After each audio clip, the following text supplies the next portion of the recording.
Hello, I'm Andy Burke, and this is the Scottish Football Podcast. All the news, views and analysis you need on Tuesday the 6th of January. And the big stories in Scottish football just keep on coming. The shortest ever managerial reign in the history of Celtic Football Club. 33 days. Wilfried Nancy was only appointed on December 3rd, began his work December 4th. He only took charge of 8 matches. He only managed to win 2 of those. After only 33 days and 8 games, Wilfried Nancy is sacked as Celtic boss. We'll reflect on his tenure, where it all went wrong, and look at what next for Celtic as Martin O'Neill takes the reins again. Meanwhile, there's action on the pitch tonight as managerless Aberdeen visit Rangers, and there's a real 6-pointer at the bottom of the table. Staying in the Premiership was an objective. That was the objective this year. Do I feel me, my staff and the players we've got, I've got enough in the building to do that? Yeah. All your Scottish football news right here. The Scottish Football Podcast from BBC Sports Scotland. We're delighted to be joined this morning by the former Aberdeen and Hearts striker Lee Miller. Good morning, Lee. Morning, Andy. We also have the Herald football writer at large, Stephen McGowan. Good morning to you, Stephen. Busy week in Scottish football once again. I'd be actually quite glad of a quiet one for a change, to be honest with you. At least they gave us Christmas. But New Year was too much to ask for. Yeah, exactly. And BBC Scotland chief sports writer Tom English joins us this morning as well. Tom, this football and the Scottish football season, you just can't take your eyes off it for one reason or another. The drama keeps on coming. I mean, I said it weeks ago that this is the most eventful and fascinating season in the history of Scottish football. And it gets ever more interesting and fascinating and contentious and controversial as the days and weeks go by. I mean, I think books will be written about this. You know, it's not extraordinary stuff. Not by me. Not by me. Stephen will rattle out a few books on this. No doubt about that. A series. I don't think they could pay you enough to write about this season. Well, Stephen, it seems kind of remarkable that a manager that's sacked after 8 games and you're potentially thinking he was allowed to stay on in the job too long. I mean, it was an incredible episode, this Wilfried Nancy tenure at Celtic, wasn't it? I think he'll go down as the worst Celtic manager in history. I don't think there's any way of getting away from that. I think it's statistically and every other metric and measurement as well. I'm actually quite struck by the amazing parallels of Ruben Amorim at Manchester United. Sacked on the same day. Both appointed in November, beginning of December. Both idealists who came in determined to play 3-4-3 come what may at all costs. And both sacked on the same day because they refused to bow or bend or accept the fact that the players they had at their disposal just weren't suited to that system. And it does seem to be a trait of the modern manager, doesn't it? There's just this inability or unwillingness to kind of bow or bend to pragmatism. I mean, we saw Danny Rule do it to some extent for Rangers in the weekend in the second half.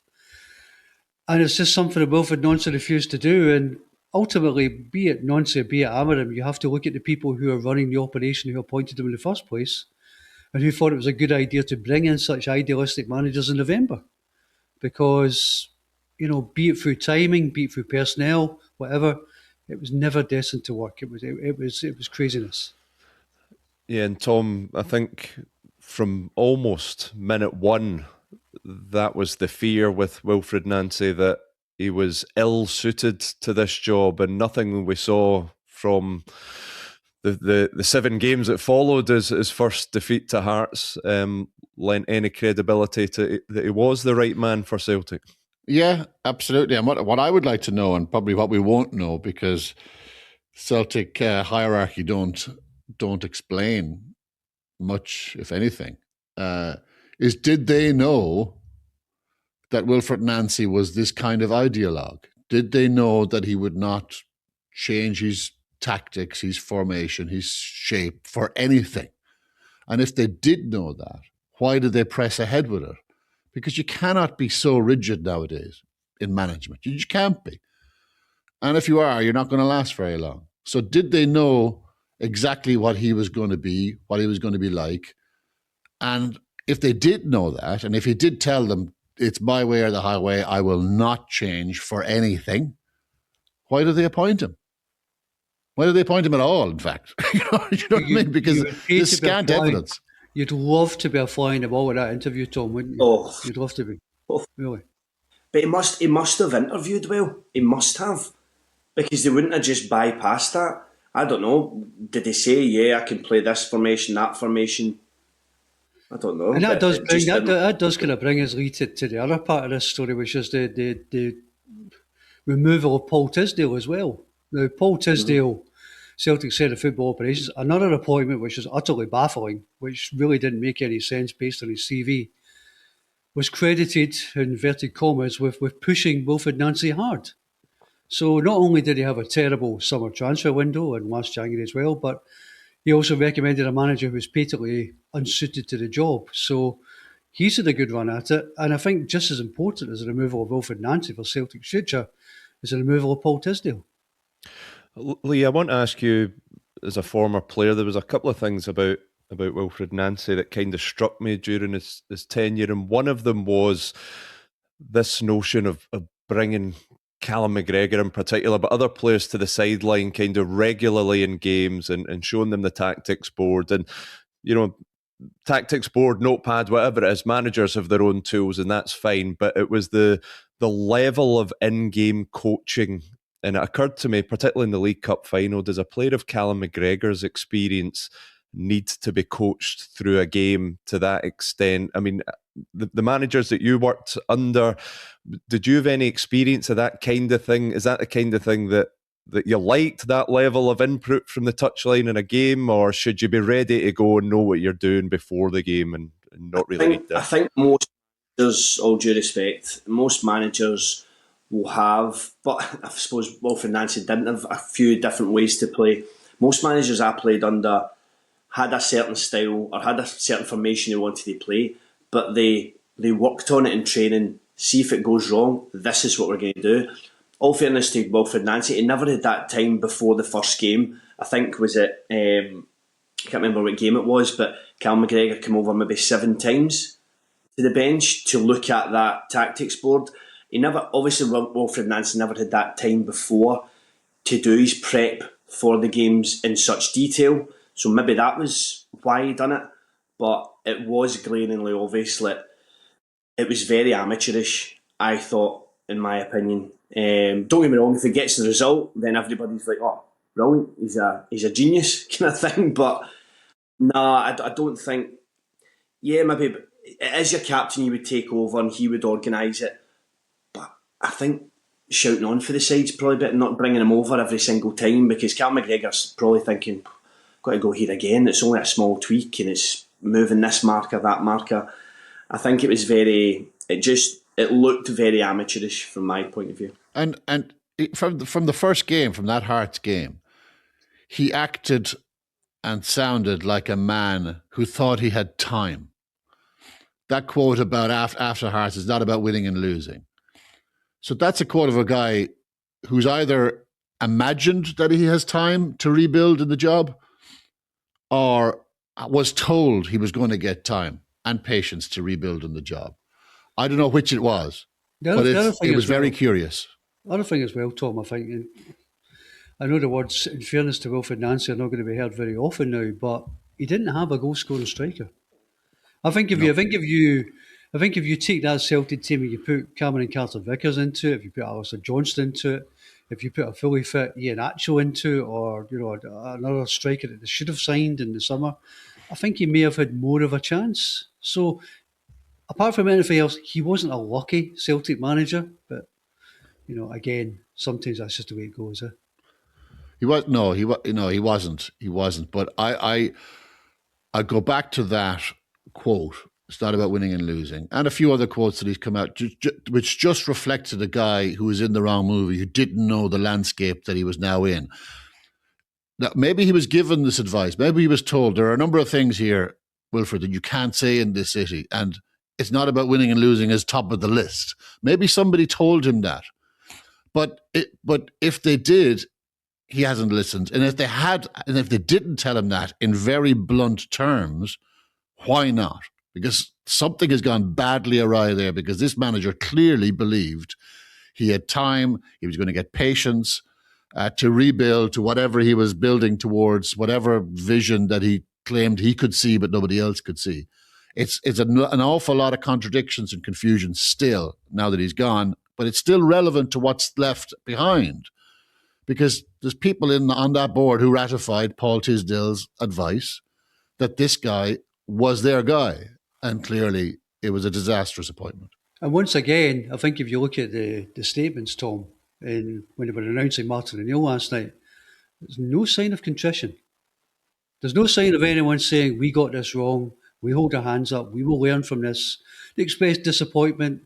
They were a bit sorry for Wilfried Nancy. There was no resemblance of a word, anything like sorry, or any admission of wrongdoing. No humility, but you don't get a lot of that from the side. You didn't get it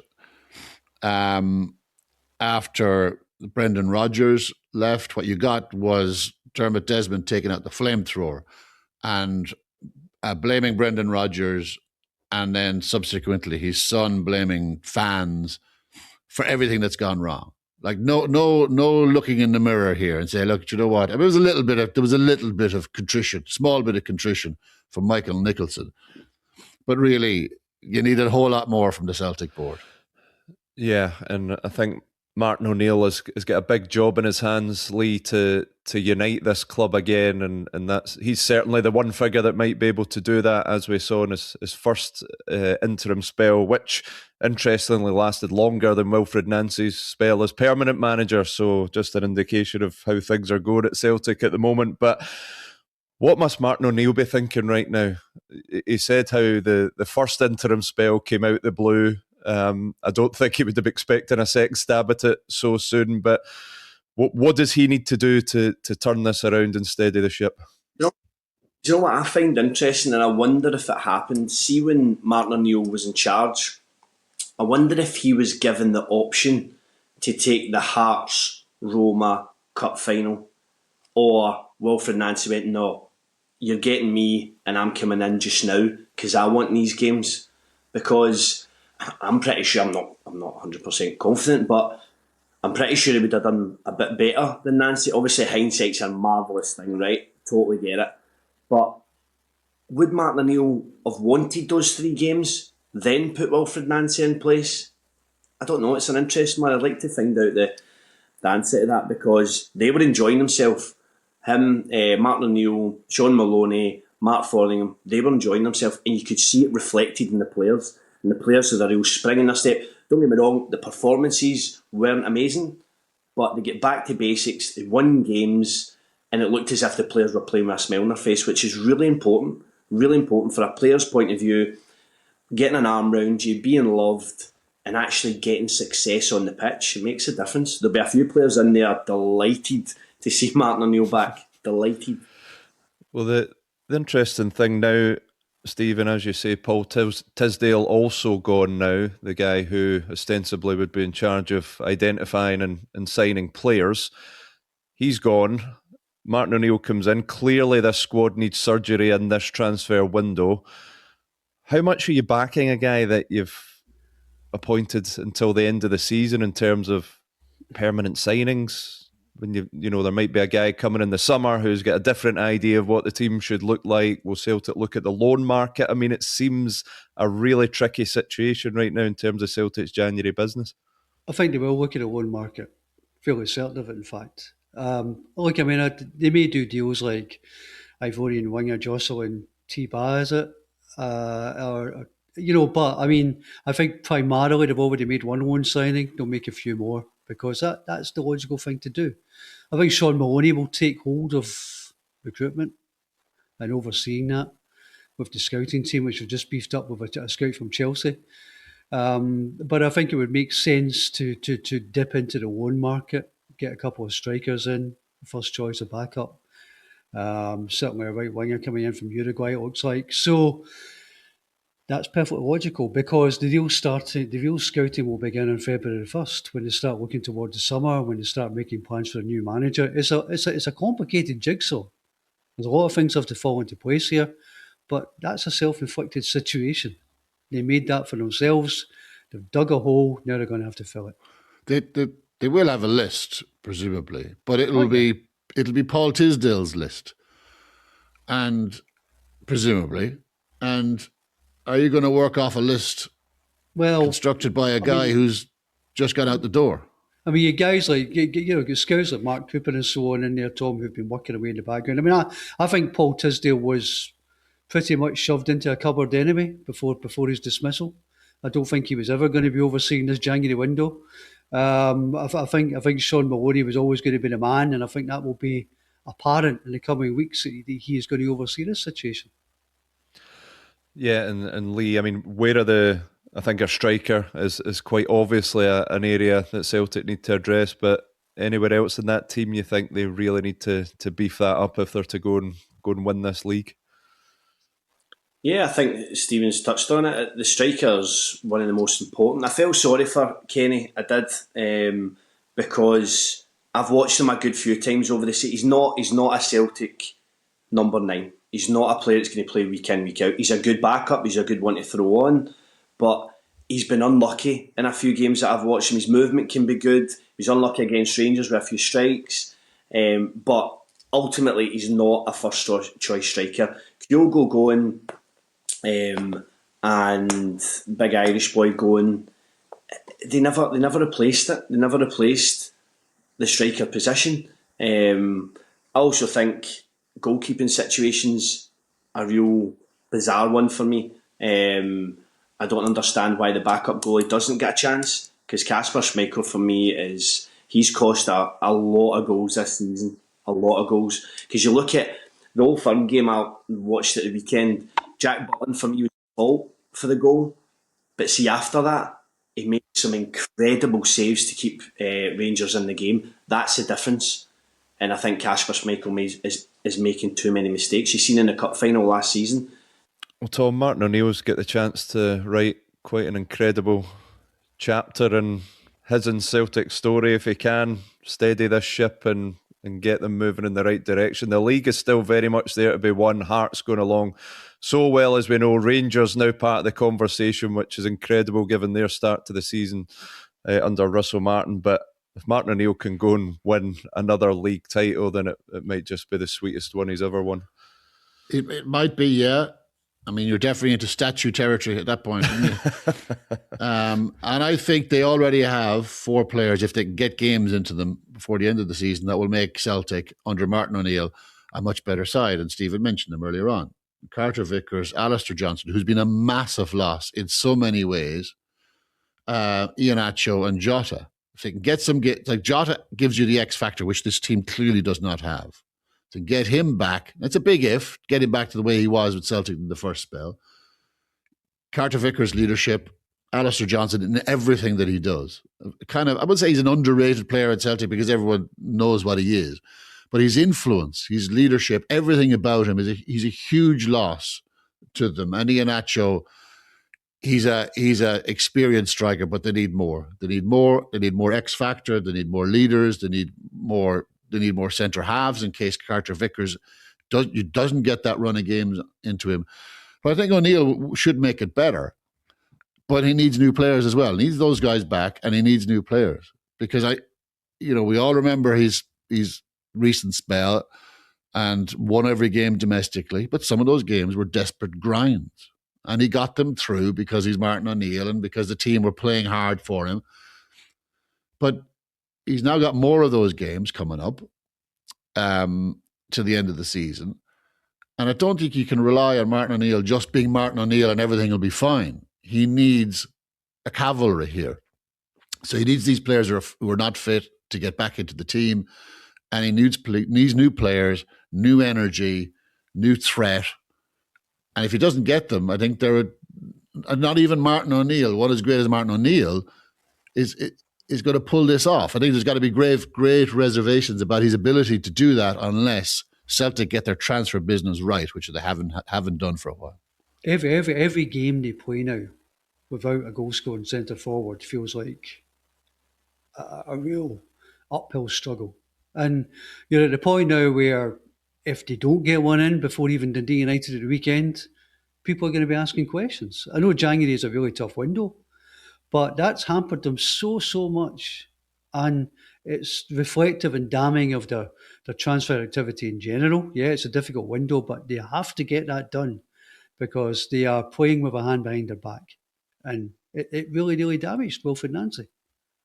Yeah, and as you say, Stephen, the business of transfers is ongoing while in the background the search for a permanent manager is going on in the summer. And who knows, if Martin O'Neill gets on a roll and delivers a league title, maybe the clamour for him might reach such levels that they give him another year or two. But where do you see Celtic going in the summer? They've got a track record of going back to former managers, and Ange Postecoglou is a name on a lot of fans' lips. They've maybe been burned, or they have been burned by this experiment of Wilfried Nancy and his style from the MLS. What sort of direction do you see Celtic going in terms of their next permanent manager? Andy, if Nostradamus was at the bottom of the screen, then it would answer that question. I mean, I don't see how anybody could make a prediction on that. I mean, who saw Paul Tisdale coming in? Who saw Wilfried Nancy coming in? I mean, Wilfried Nancy appeared on the betting list on day one of the Celtic management list when Brendan Rodgers went. There's questions with that as well, by the way, because what was the process when he appeared so quickly from nowhere, left field? So I think the point is that Celtic have made some catastrophically bad decisions in short order. For 20 years, they were a club who were quite good at putting up the appearance of being a well-run football club. Financially, they were winning trophies. And in this ridiculously short amount of time, they have dropped the ball spectacularly. So, as Tom alluded to earlier, the people who made those decisions are still very much in the building. So it's on them now to get this right and to get their act together. Now, Martin O'Neill gives them a really safe pair of hands in the meantime, but it will be interesting to see what direction they go in. I mean, would Craig Bellamy, for example, be available after the World Cup finals, after Wales' interest ends? All those kind of questions, but at least they've got time to think now, time to plan, and time to see if some better candidates than Wilfried Nancy come up in the summer market. Well, it's been a busy week of managerial departures. Of course, Jimmy Tilleen leaving Aberdeen as well, and what a big game they have at Ibrox against Rangers tonight, Lee. But firstly, just on Jimmy Tilleen, he obviously cemented his place in Aberdeen history with that Scottish Cup that he delivered. But there's been a sense for a while that it's been a real struggle for him to get this team moving. Yeah, he will always be known as the manager that won the Scottish Cup for how many years? So the feeling I get is the Aberdeen fans that I've spoken to are like, he's a good guy, really good guy, he's done well for us, he won the Scottish Cup, but he just wasn't good enough. And he couldn't get, like you say, and he couldn't get the best out of that team. And they have spent money, they have thrown money at it as well, and they've got players in on loan, and they have got a good squad. I just don't think they're firing in all cylinders. I just think it needs, and I read Lutz Pfannenstiel, the sporting director up there, I read his kind of comments after it, and I thought it was pretty interesting because he's saying he wants a high pressing, hard working and high intensity team, and he's willing to rock the boat to kind of get that and kind of suss out players this next 6 months. They've got 6 months to prove themselves. I thought that was quite strong what he said, because at the end of the day they need to get players out, and that's what he said as well. They've got too big a squad. They've got far too big a squad. They need to get players out before they get players in. But it'll be interesting to see who gets that job. But it'll be in safe hands just now with Peter leaving. He's done that before. He steadied the ship before and done well for them. So I think he'll probably feel he might want the job, if anything. So he might feel as if he can do a job up there. So we'll see what happens with that. Yeah, he's been linked with the Kilmarnock job as well, although Robbie Nielsen very much looking like the the man heading to Rugby Park as things stand. But Tom, I was surprised by those some of those comments, as Lee outlined, from the sporting director as well. He also said, don't be surprised if we look to sign more Scottish players as well. So it looked, like maybe his vision and Jimmy Tillene's vision for the team maybe weren't aligned anymore. But this was a big call for Dave Cormack, because it, up until very recently, he was saying he very much believed and backed Jimmy Tillene, but he's obviously just got to a point where he can't justify that faith anymore. No, and it would have pained him to do this. He backed him emotionally. He backed him financially to the tune of 5 or 6 million this year, in 2025. Astonishing amount of money for Aberdeen. He gave him a lot of players. He got the Scottish Cup in return, something, as Lee says, will live forever in the memory of the Aberdeen fans. But they have become a turgid watch. They're just so difficult on the eye, Aberdeen. Very few goals in the team. There's an awful lot of players in the squad, but an awful lot of players of the same type. And it needs a complete overhaul. I just think there's so many players in there who are not good enough, and they need rid of a lot of them. And this will be for Big Lutz. This is going to be a huge test, because he's running the show now, and it's a lot of pressure on him. There's an awful lot of sporting directors. This is one of my bugbears in football. An awful lot of sporting directors and directors of football out there who are very good talkers, but over-promise and under-deliver. I don't know if Lutz is one of those, but we're about to find out, because there's huge pressure on him. Dave Cormack has basically told him, "You're running the show now. You're running the appointment process for the new manager," and he certainly sounded like that, didn't he, in that press conference? So over to you and Lutz, and let's see how good you are. Well, it's a big appointment, Stephen, isn't it? They need to get it right, because, as the guys have been saying, Aberdeen have just been underperforming for too long now. Yeah. The thing you always feel with Aberdeen and Hearts and Hibs to some extent is these are jobs that should be earned. There should be somebody with a track record.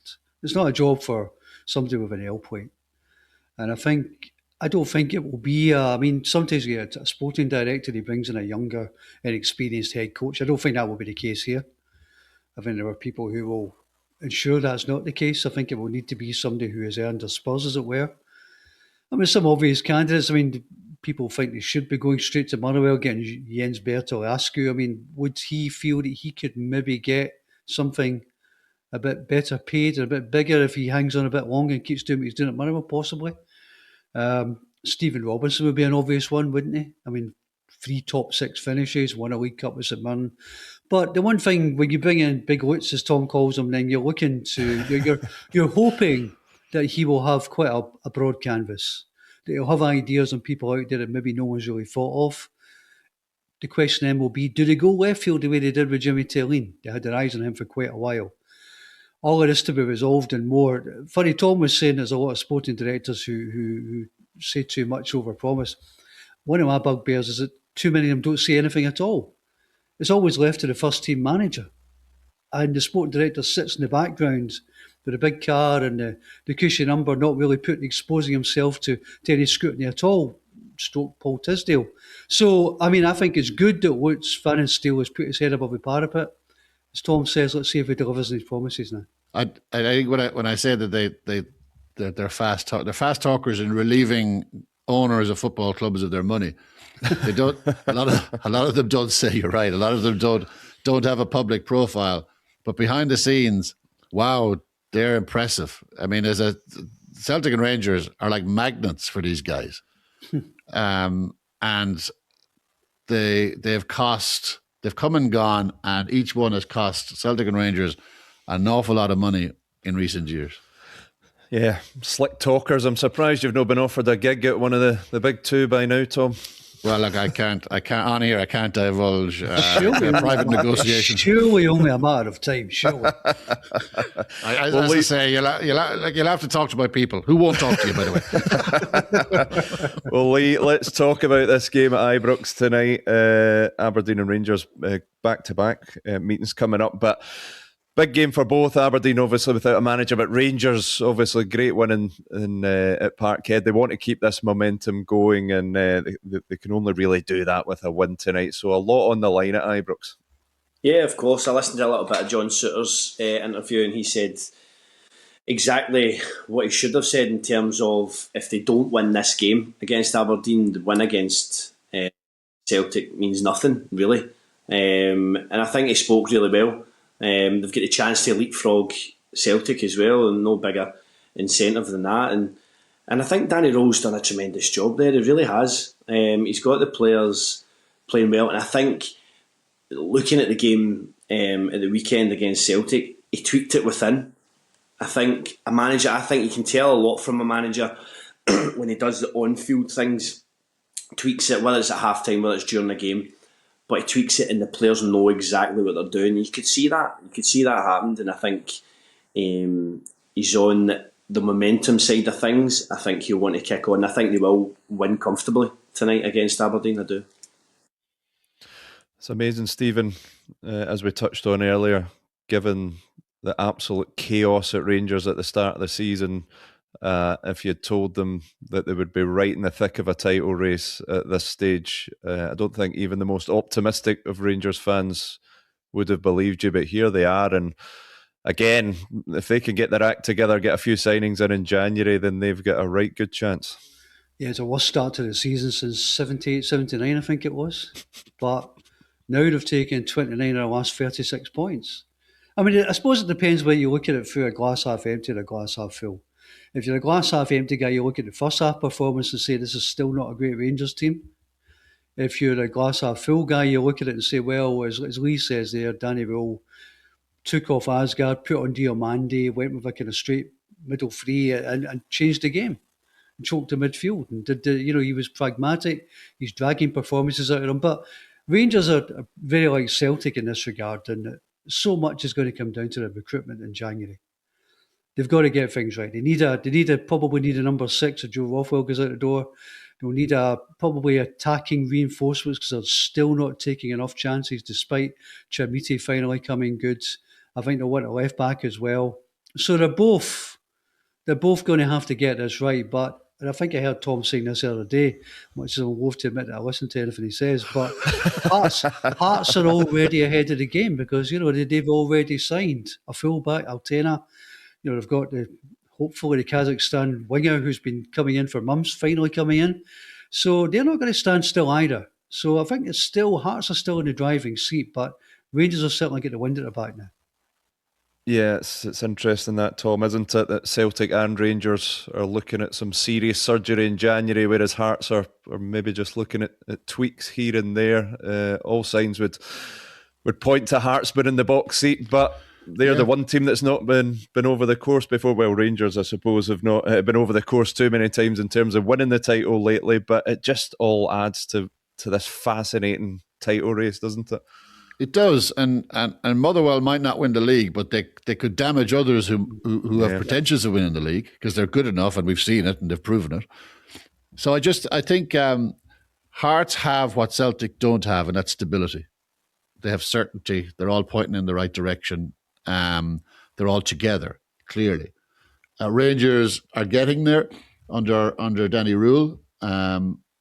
It's borderline miraculous when you consider the start of the season, as you're saying, and Russell Martin and all the rancour and bitterness that surrounded that, and Patrick Stewart and Kevin Thelwell being confronted in hotels in Europe and in airport in Europe about how they were doing their jobs.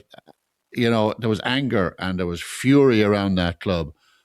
There's a bit of calm now, and Danny Rule has done, as Lee says, Danny Rule has done a terrific job with with an average bunch of players, I feel.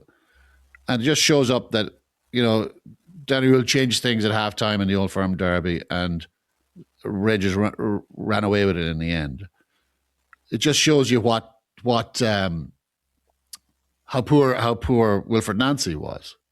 Because, Stephen Robinson did it, Jim Goodwin did it, a lot of managers did it. A lot of managers outfoxed Wilfried Nancy. But Rangers they are pointing in the right direction. I think they will spend in January. I think they've intimated that.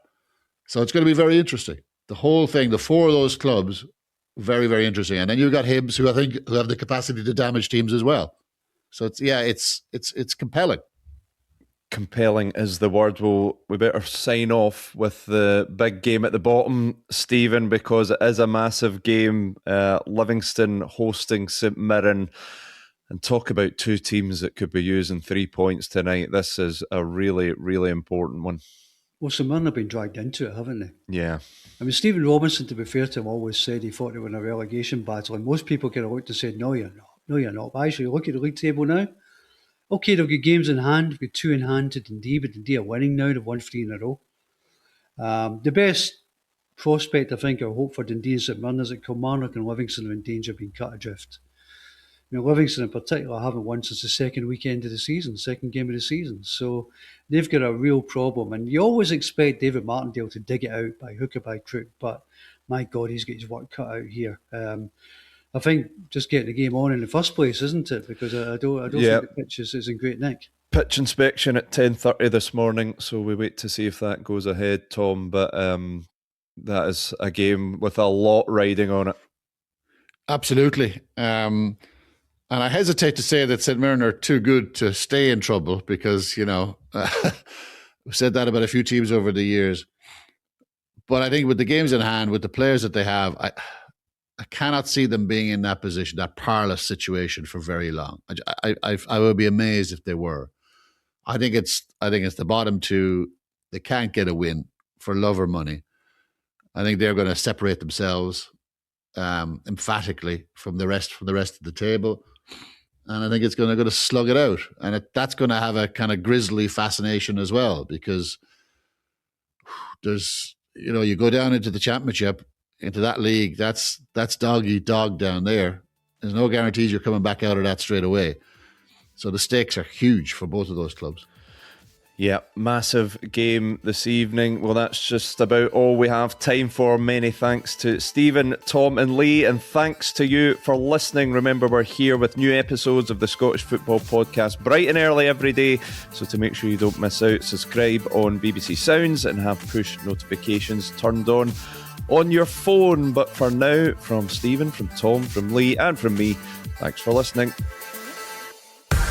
For everything you need to know about your team this season, download the BBC Sport app. All the latest news, goal updates, stats and scores, and insight and analysis.